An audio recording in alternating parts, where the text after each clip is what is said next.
Hello, my name is Larry Arnn. I'm the president of Hillsdale College, which is honored to be working with the White House to produce these videos in honor of the 250th anniversary of the Declaration of Independence, the greatest political document in human history.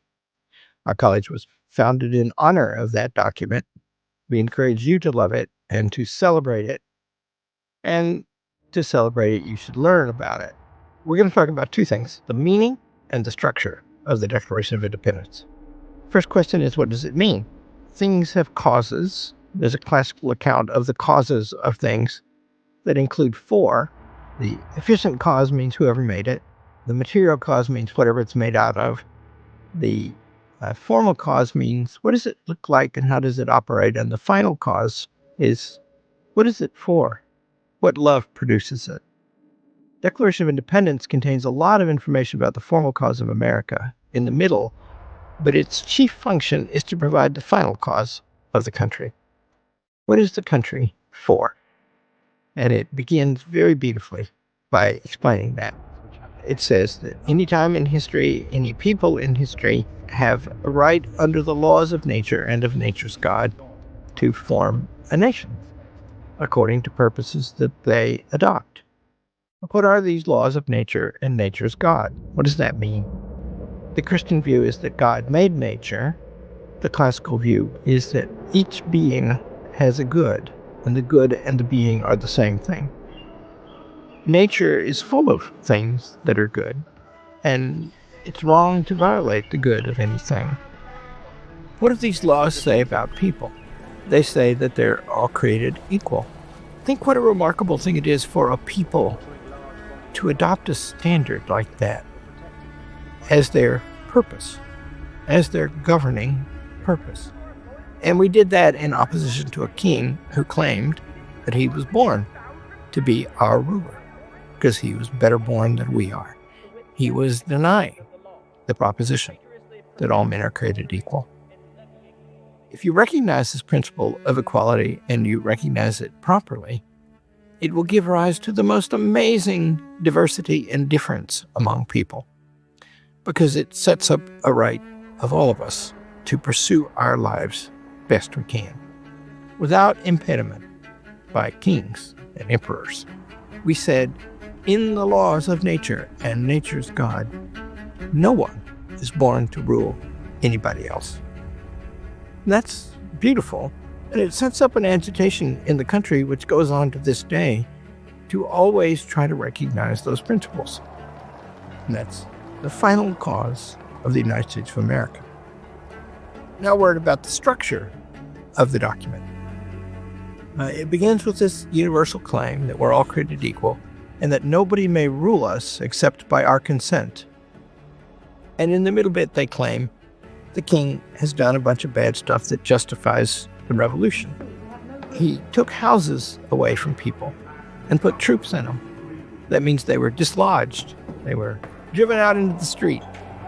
He arrested people. He put them on ships. And the ships were not very comfortable. They were in the hold of the ship. Sometimes they sat around for weeks in the harbor. And they were taken all the way to England. Most of them had never been there before. And they were put on trial in front of people who they never met before. Not a jury of your peers. This is the 25th paragraph.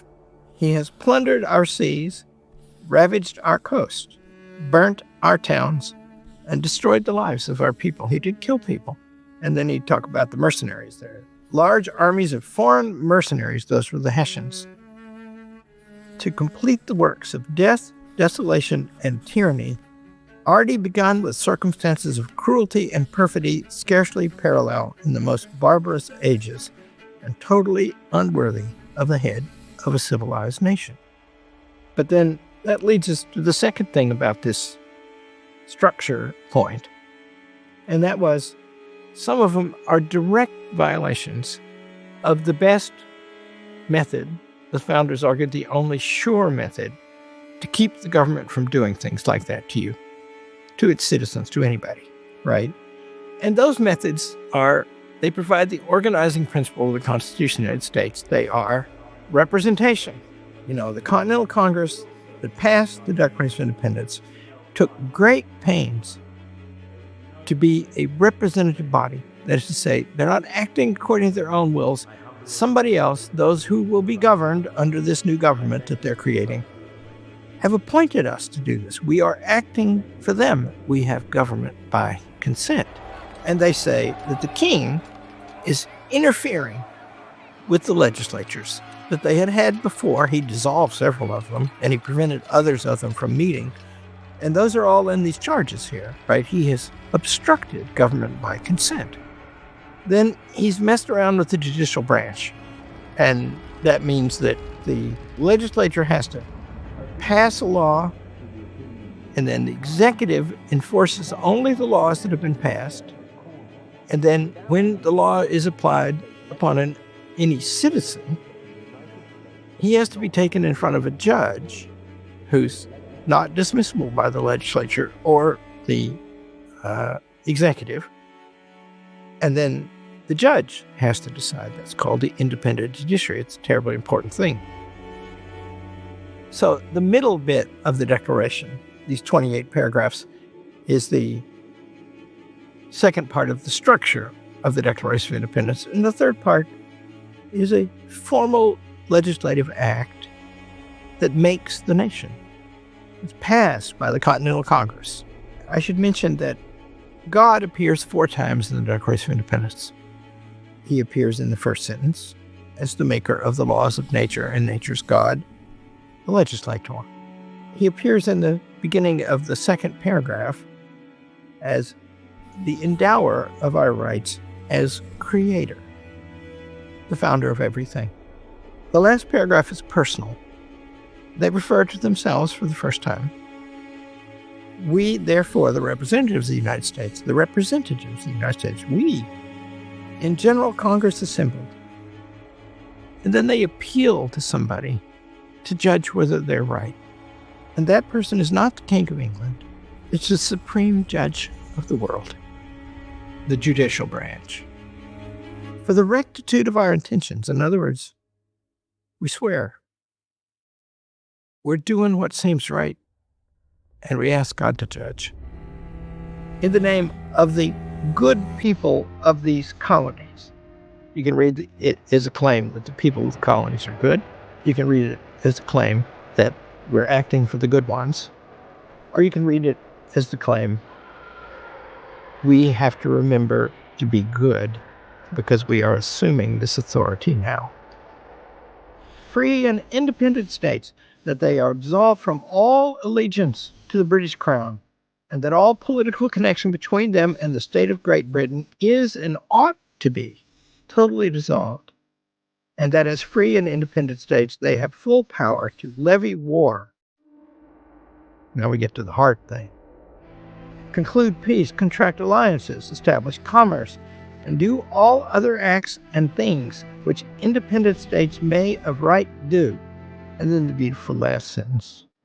This is where the executive branch comes in. Because, see, now it's war.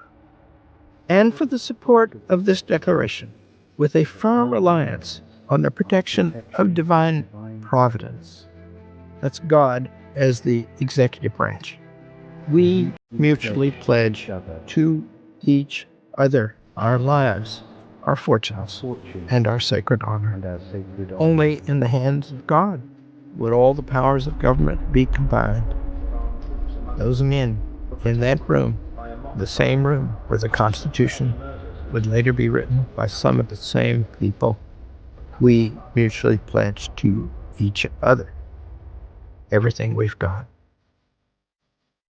We Americans today owe those people. We should learn about them. Thank you.